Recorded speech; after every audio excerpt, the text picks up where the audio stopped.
would like, if I may, to take you on a strange journey. Hello, everyone, and welcome to another edition of Real Estate Realities with the Rebel Broker. My name is Robert Whitelaw, and I am the Rebel Broker.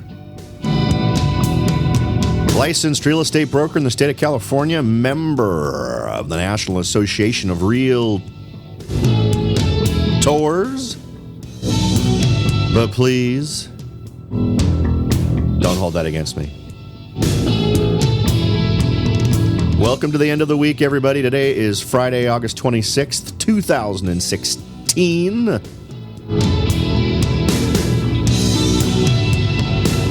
I hope you all have had a fantastic week, accomplished a lot, or at least come close to accomplishing a lot. I hope you've got a great weekend ahead of you. As for me, I've got a little bit of off time with the boys planned. We're gonna head out and do some camping. So I'll be off into the hinterlands for the first few days of next week. So I'll be having a good time with the boys.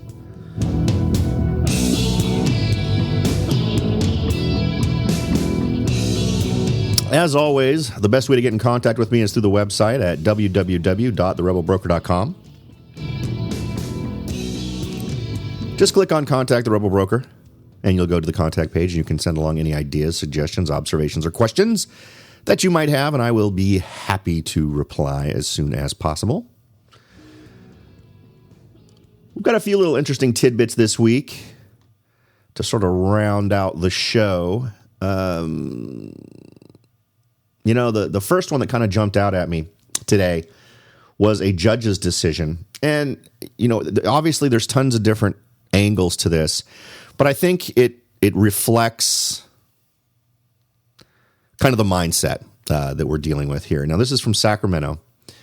And a judge has ruled in favor of allowing the state to collect higher fees from developers in order to help school districts such as Dublin and Fremont to build new classrooms and alleviate overcrowding. And of course, these touch on some, big issues. Education obviously is hugely important. Keeping class sizes down is hugely important. But anyone who thinks that collecting higher fees from developers who are trying to build homes doesn't directly equal more expensive housing isn't paying attention. So what's amazing is when we go through our priority list. I'm not sure I've mentioned this before, but I come from a family that is burdened heavily by the genetic defect known as becoming a teacher.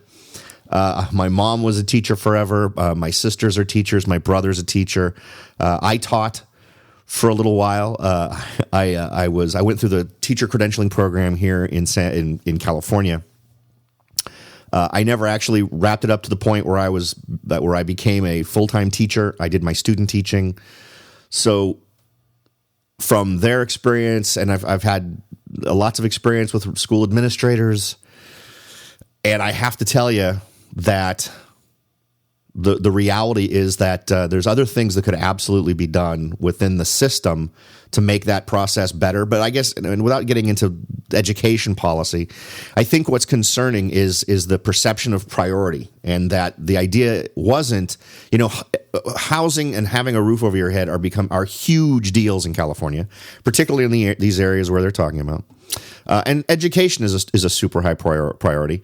It just seems to me that something further down the priority list could have taken the hit on this one. But this is the default. This is what we see. And I'm not sure how this is in other places, but it sure does fit in with other areas we've talked about. Whether we're talking about Vancouver and increasing a real estate tax to 15%, whether we're talking about other regions within the country that we've covered over the last year that seem to make these very goofy decisions where we're absolutely faced by these housing challenges. And one of the go-to places to try to pull more money out is stuff relating to housing and building of homes. We've seen it in more than one location here in California.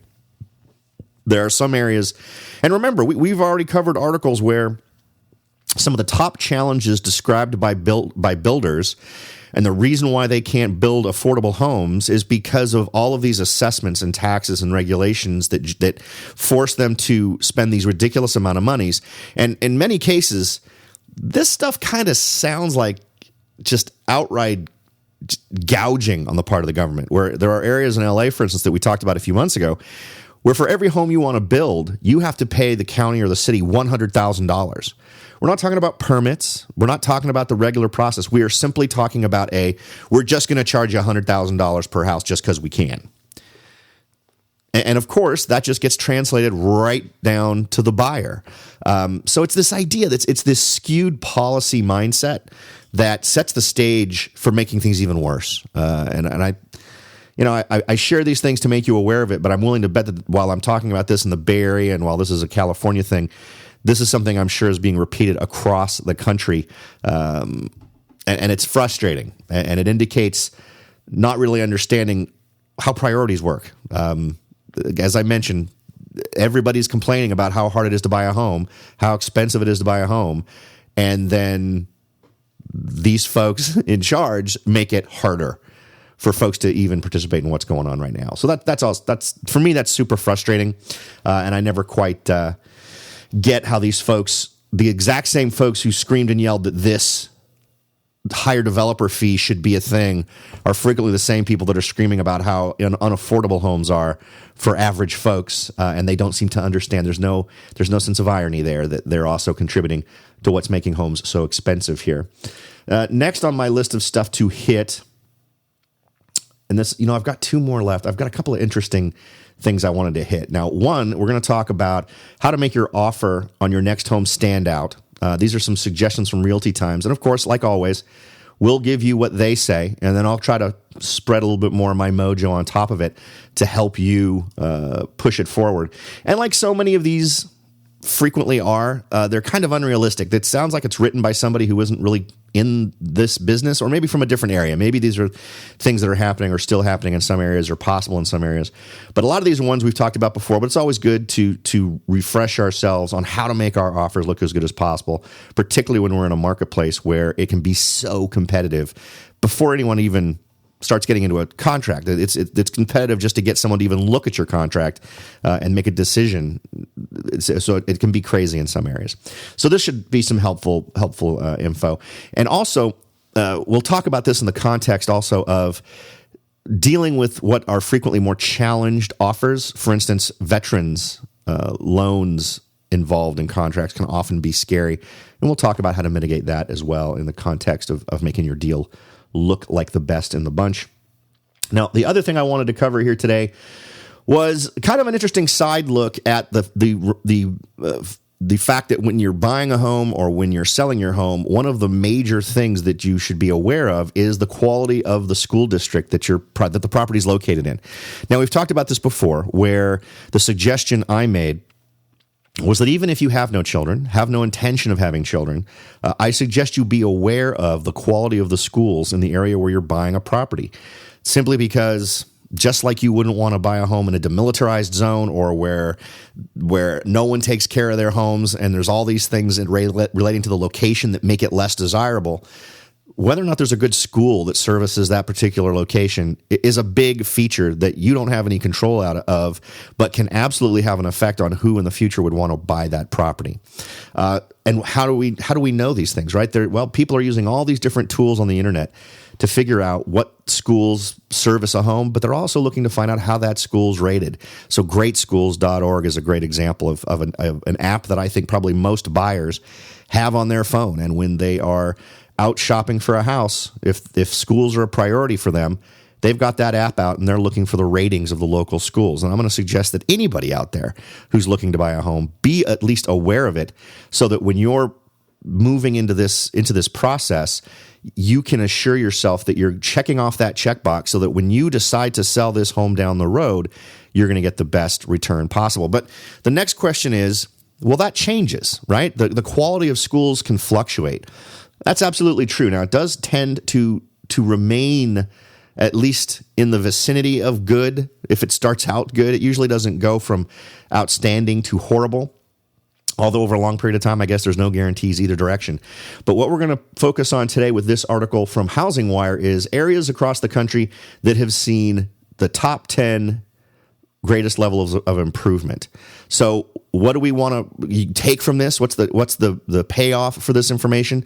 Well, if you're someone who owns a home in one of these areas, you may see this as an opportunity to be able to ask slightly more for your property because the schools in your area have gotten better. If you're someone who is shopping, you may be considering buying in one of these various areas, and you may have discounted one of these areas previously without realizing that they've seen some improvement in a lot of these areas. So I thought we'd go down the list and sort of call out the areas where we've seen the greatest improvement in terms of public schools. So, let me see. Was there anything really sexy in this article that was going to be worth it? So just to give you an idea of where this comes from, Trulia put together a list of the top 10 most improved school districts in the U.S. districts, include those with at least 3 schools and at least 1,000 students. The study shows the performance improvement from 2011 to 2015. In New York City, Geographic District 15, test scores shot up to 59.1. Up from 22.8, but good luck moving there on a median income. The median home price in the area is about $2 million. But let's go ahead and jump in and hit the top 10 here. Number 10, Culpeper County Public Schools, located in the District of Columbia, went from being ranked 18 out of 24 to being ranked 14. This is an improvement of 4 rankings in its area. It consists of 11 schools, ages pre-K through 12th. Number 9, Social Circle City, located in Atlanta, went from being ranked 27 out of 35 to being ranked 17th. So that's a pretty dramatic jump. This is an improvement of 10 rankings in its area. It consists of 4 schools, ages 3rd through 12th. Let's see. Number 8, Victor Valley Union High, located in Riverside, California, went from being ranked 38th out of 47 to being ranked 26th. That's an improvement of 12 rankings in its area. It consists of 10 schools, ages 7th through 12th. Next on our list, number 7, Acton Agua Dulce Unified, located in Los Angeles, went from being ranked 49th out of 76 to being ranked 35th. This is an improvement of 14 rankings in its area. It consists of 6 schools, ages pre-K through 12th. Number 6 on our list, and also a crossover with an area that's been on our previous list in terms of robust markets, in terms of, it was even one that the return on investment numbers, I think, were looking very good. This is the Phoenix Elementary District, located in Phoenix, went from being ranked 49th out of 50 to being ranked 31st. It's an improvement of 18 rankings in its area. It consists of 16 schools, ages pre-K through 8th.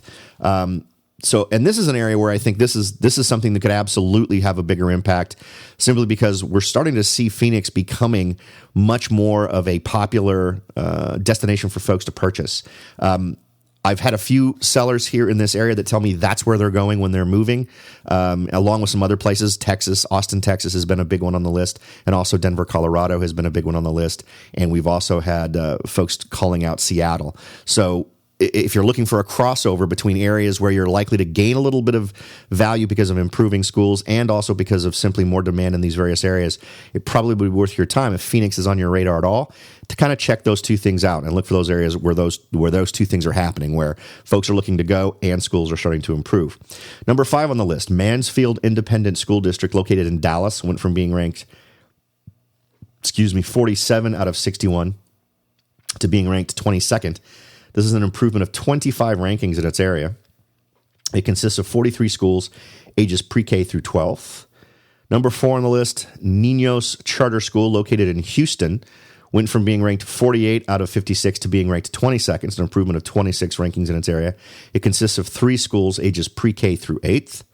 Number 3 on the list, Jordan Public School District, located in Minneapolis, Minnesota, went from being ranked 54 out of 70 to being ranked 23rd. That's an improvement of 31 rankings in its area.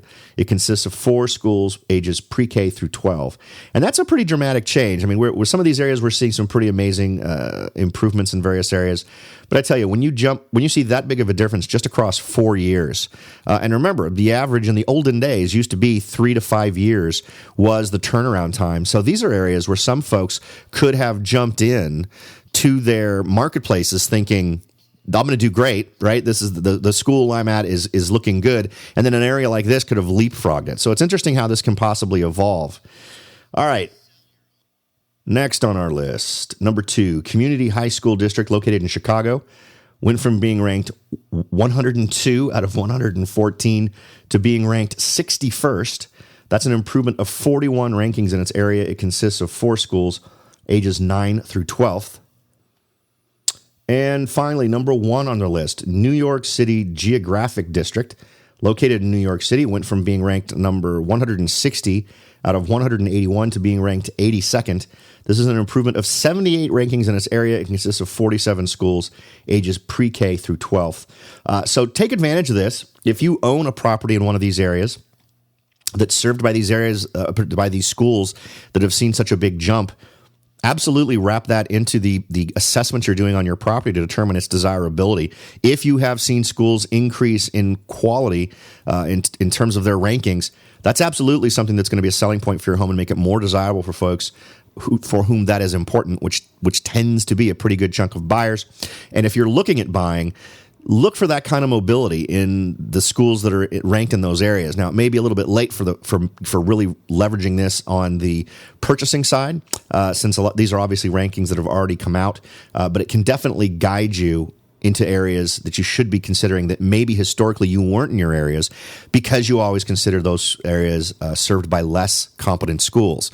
So kind of update your resume here in terms of your schools in your area and continue to use this as, I think, a metric for you to gauge how smart it is to make a purchase in a specific area, or how much more lucrative is your property because of an improvement in local schools.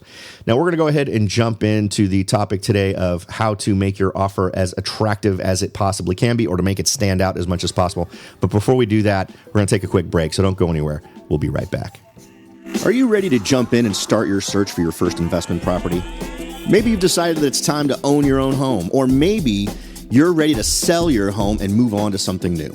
No matter what your goal is, the Rebel Broker can help. That's right, aside from hosting this show, I am also the owner, broker of Whitelaw & Sons Real Estate Services right here in Silicon Valley. With over 25 years experience serving Silicon Valley, Morgan Hill, San Martin, and Gilroy, I or one of my great agents can help you achieve your goals in real estate. So if you're ready to look into taking that next step towards achieving your real estate goals, point your browser at www.soldbyrobert.com. That's www.soldbyrobert.com and get in touch. Let me show you how I will earn your business and your respect. Again, that's www.soldbyrobert.com, or you can call me at 408-852-0525. California Bureau of Real Estate ID 00984-909. Welcome back, everyone. As always, if you're interested in finding out more about any of the topics we discussed today, you can head on over to www.therebelbroker.com. You can check out the show notes where I include links to all the stories that we discussed. And also, if you're interested in helping to support the show, you can click on the link at the very tippy top of the page. It's a link to a audience survey, and that would help support the show and help me grow it so I can provide more and more content for you. In addition to that, if you could also take a minute out of your day and head over to iTunes, whatever tool you use to listen to the show, give us a review, some stars, thumbs up, happy face, whatever is used in your particular tool to rate the show. That would also help the show grow, and of course, I would appreciate that as well. Okay, so we're now turning our eye towards a Reality Times article that came out titled, How to Make Your Offer on Your Next Home Stand Out. Some of this is going to sound familiar. These are things that we've talked about in the past. And a lot of this just comes down to really going through and working with your agent to make sure that you're doing the absolute most that you can to appeal to a seller on every level, right? And we can't ignore really any aspect of it. Because think about it. There's going to be different levels of interest on the part of the seller. There's going to be the, I want an X amount of money offer. There's going to be, I want certain terms. I want certain conditions. And I also, for a lot of sellers, I want to feel good about it.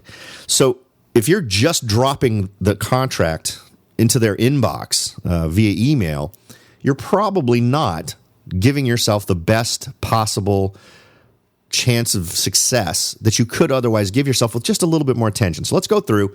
We'll jump through what they suggest are the top items that you should be thinking about, and then we'll slather on a little Rebel Broker love to hopefully take it up a notch and kick it up so that you can get yourself into a much higher level of probable success. Keep your offer simple and straightforward.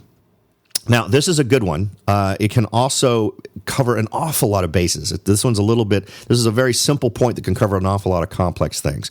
Now, according to this article, quote, in a market that has multiple buyers making offers, one of the best things you can do is keep it simple.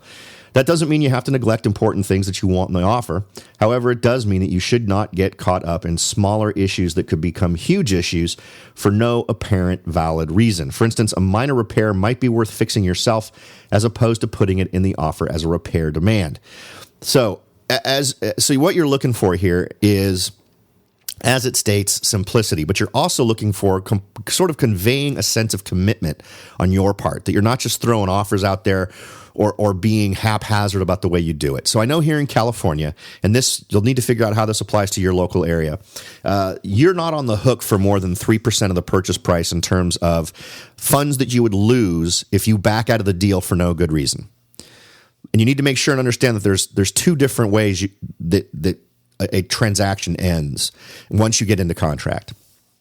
Let's say that you get into contract, you go ahead and lay down a deposit as a buyer, and at some point during your discovery process, when you're doing your inspections, you find something that you just can't live with. I don't know what it is. Maybe it's that someone died in the house within the last few years. Maybe you discover that it was built on an Indian burial ground, or maybe it's simply a inspection has revealed that there's a big problem with the foundation, and the costs to remediate are so huge that the seller won't kick in and take care of it or anything like that. Now, if you're within that time period and your contingencies haven't been lifted, then you're fine. You can back out of that deal and recover all of your funds. You do not owe the seller a dime. You had a contingency that said, I have X number of days to do my inspections. And that applies to a lot of different things. It can apply to your inspections, which would mean doing the home inspection, termite inspection, roof inspection, electrical, plumbing, landscaping, whatever you want to do, you can have a certain amount of time to get that work done. It's usually a few weeks plus. It's usually 14 to 20 days. But then there's also contingencies relating to the appraisal, if you're getting a loan, to getting the loan, all these other kinds of things. And at some point, usually you do a release of contingency on the loan. Once you've reached the point where you feel comfortable that it's going to fund, but also usually there's a date, well, always a date specified within the contract of when that's supposed to happen. So clearly, this is one of those things where the all cash offer comes into effect, because when you're making an offer and you're stipulating it's all cash, and you're also saying there is no appraisal contingency and there is no loan contingency.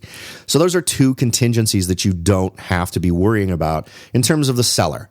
And of course, the fewer contingencies, the more pleased the seller is going to be, because what the seller's looking for is a deal where they see skin in the game on your part.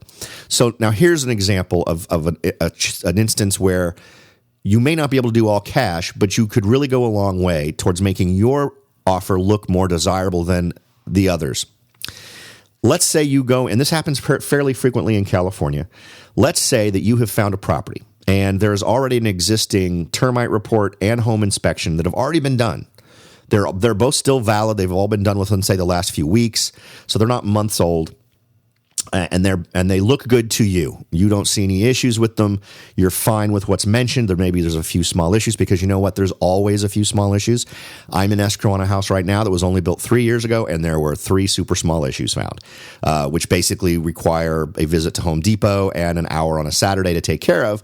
But they're issues that were called out in this particular home, and with every home there will be something. Let's say you've looked at that and you've decided you're A-okay with that. You have no problem with that, and you are okay with the inspection that was done, the inspector who did it.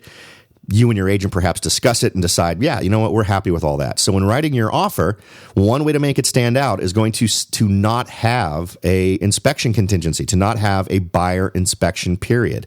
So by trimming down the things that potentially could hold up the transaction, you're giving the seller far more comfort. And that's a big one, because an awful lot of transactions fail in that first chunk of time because the buyer has used that period of time to back out for any reason, so they don't lose their money. But it's also one of those things where if that's not an important thing to you because you've already run through it, by signing off on that beforehand, by making it not an issue to begin with your offer is going to rise to a higher level than a lot of other offers in that stack. Basically, anything that would give you an opportunity to back out that's eliminated, that's pulled out of the transaction, is going to be something that a seller is going to be happy with. And you're going to want to weigh what makes sense. It's going to depend on the transaction. Not all of you are going to have the opportunity to pay all cash and not have the removal of your loan contingency right from the beginning. But those are all things that you should wrap into it. There's also discussions of whether or not you should increase your earnest money at some point. Often, if you release a lot of times contracts are written where when you release all contingencies, the amount gets increased. Here in California, that happens far less simply because usually the earnest money that comes up right at the beginning, the check that the person writes right off the bat, is that for that 3% that's going to get deposited into escrow and just sit there.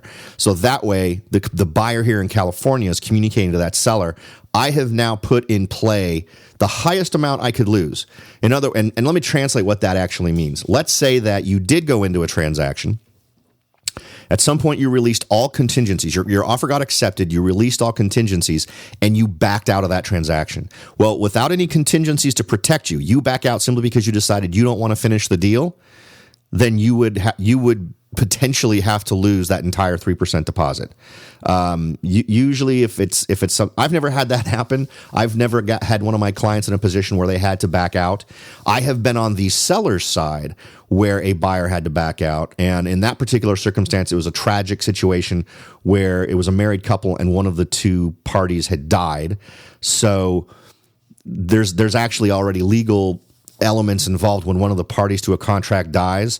So nobody wanted to pursue any recovery of deposits or anything like that. So we simply signed the form that released all the funds from escrow to let it go back to the widow of the buyer. So lucky for me, and I think that's just good planning on the front end, but you don't want to get caught in a situation where you as the buyer are going to decide to back out once you've released all contingencies. If you get to that point, something else has gone horribly wrong with your transaction or the fact that you get to the point where you've released all contingencies and then you decide you don't want to go through with the deal in the absence of any amazing life-changing thing happen, you lose your job or whatever.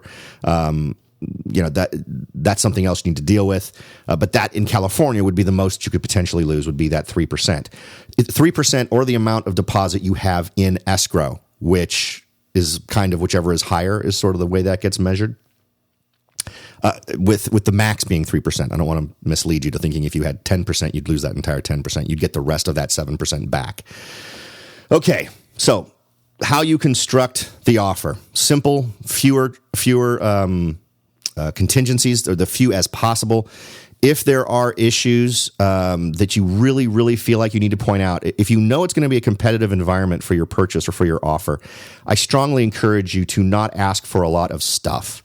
If you do ask for anything, I would suggest that right up front, you limit the highest amount that the seller would potentially be on the hook for. I would actually recommend you don't do that at all. Again, simple, clean. That's what's going to draw their attention. And it's also going to be the level of commitment, how quickly you get to the point where you're 100% committed to the transaction in terms of not having contingencies. That's really what the seller is going to be looking for. Next, try writing an offer letter.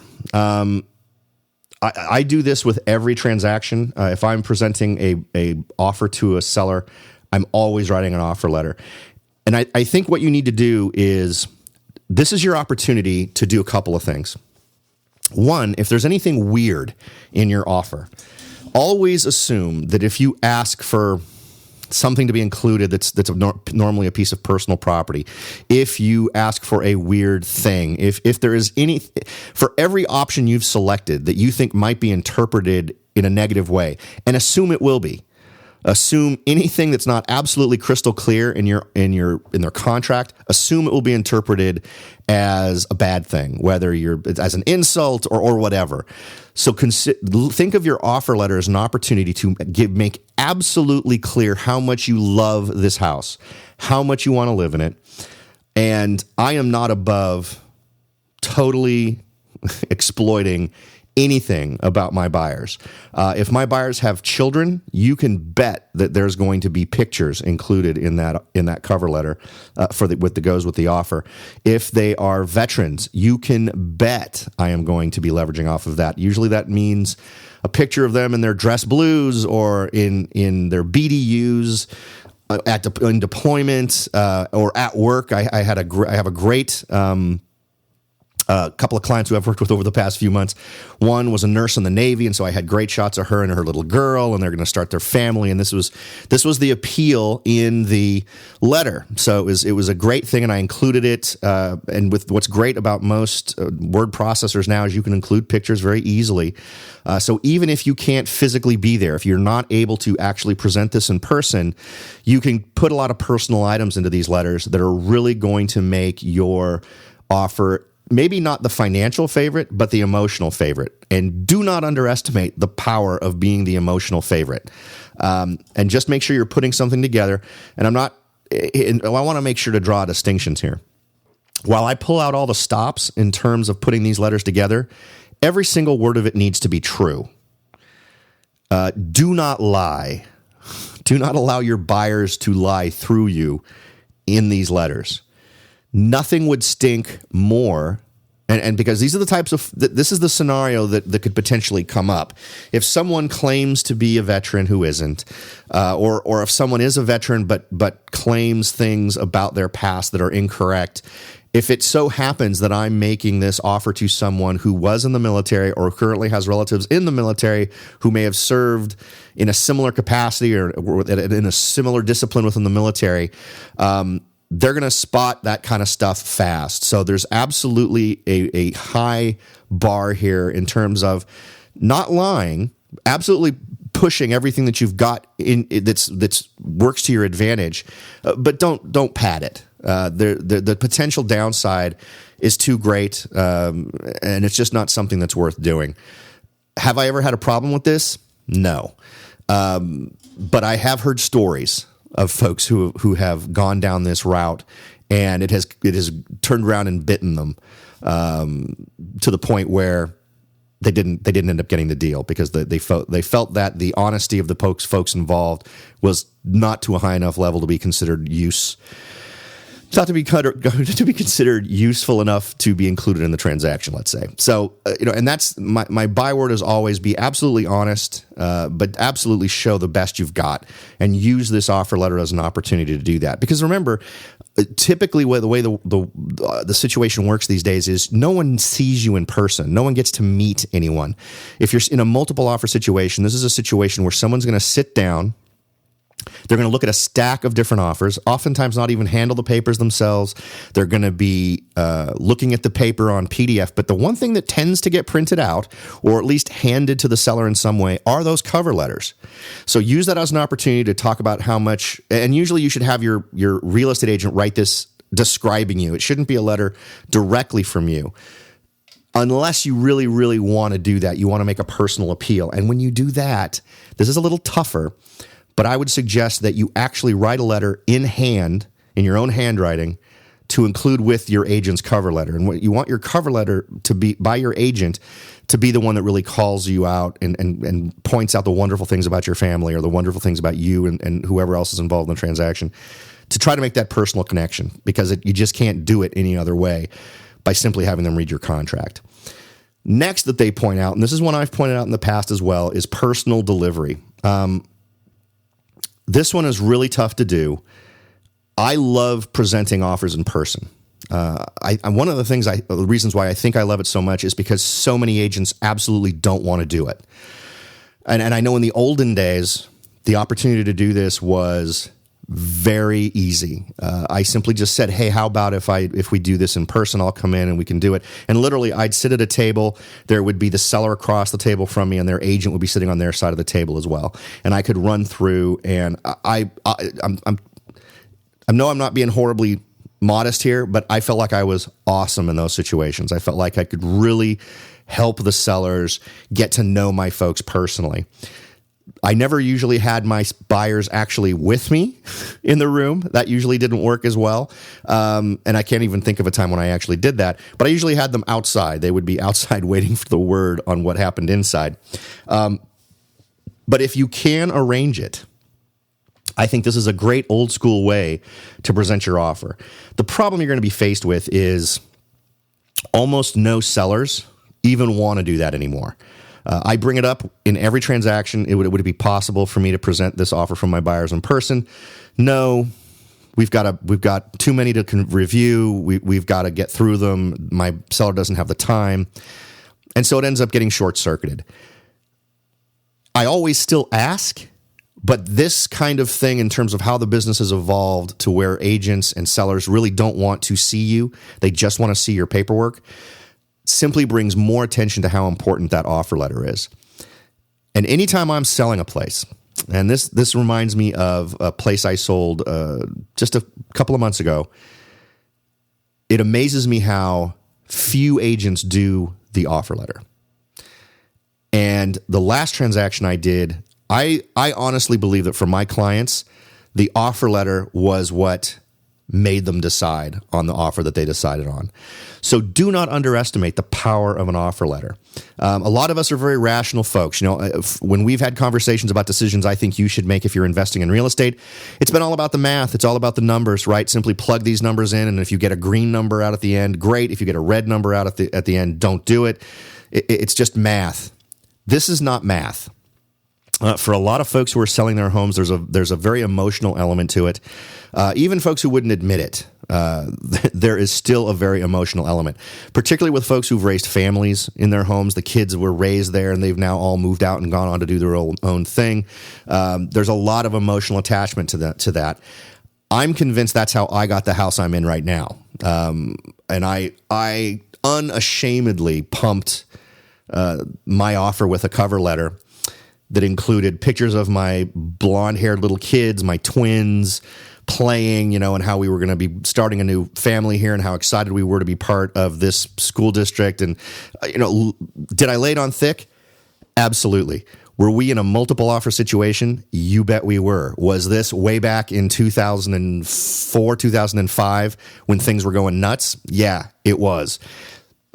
Multiple offers on the house, and we managed to get it. So I can't under push the importance of a great offer letter in terms of giving your offer the highest chance of success. So I hope that's been helpful. We did cover the items they thought were the most important. Plus, we added a little bit more of my own. One other thing they've added that I haven't really done much in the past. I've had some loan folks who do this, but one thing they add here is loan officer follow-up. Another great tip, according to them, is to have your loan officer call the listing agent after the offer has been submitted. The loan officer can assure the listing agent that the buyer is qualified and ready to close the deal. I always include the loan officer's contact information, so it's obviously already on the pre-approval letter, but I will also include it in the cover letter and invite anyone in it, whether it's the sellers or the seller's agent, to give them a call and find out firsthand exactly how completely qualified my folks are to follow through with making this transaction happen. So one more thing to put in there as a tip. That way you're covering all the bases, right? You're dealing with the terms and conditions. You're dealing with price. You're dealing with confidence in terms of whether or not these folks believe you can follow through on the transaction. So you've wrapped it all into a nice, tidy ball, and you've appealed to the emotional side. Not much more you can do. So at least if you've jumped through all these hoops, you can rest assured that you've given your offer the highest probability of success. All right, folks, I do appreciate you making the show a part of your daily routine. It helps the show grow, and I am forever in your debt for that. As always, thanks for listening, and I'll talk to y'all next time.